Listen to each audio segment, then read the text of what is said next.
এপিকালচাৰ অৰ্থাৎ মৌ পালন জীৱিকা নিৰ্বাহৰ এটা উপায় হ'ব পাৰে। Welcome to Parija tales.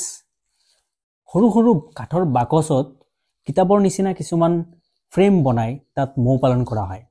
Mainly তিনি প্ৰকাৰৰ মৌমাখি থাকে। এটাক ওয়াৰ্কাৰ বুলি কোৱা হয়, যি গোটেইখিনি কাম কৰে, অৰ্থাৎ মৌখিনি কালেক্ট কৰি আনি জমা কৰে। আনটোক মেইল অৰ্থাৎ ড্ৰোন বুলি কোৱা হয়, আৰু কুইন থাকে। এটা বাকচত ৫,০০০ৰ পৰা ২০,০০০ লৈকে মৌমাখি থাকিব পাৰে।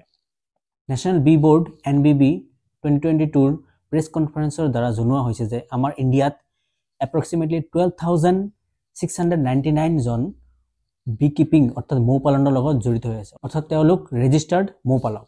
ইণ্ডিয়াৰ বিভিন্ন এগ্ৰিকালচাৰ ইউনিভাৰ্চিটিয়ে আমাৰ মানুহক মৌ পালন কৰিবলৈ আগ্ৰহী কৰি তুলিছে।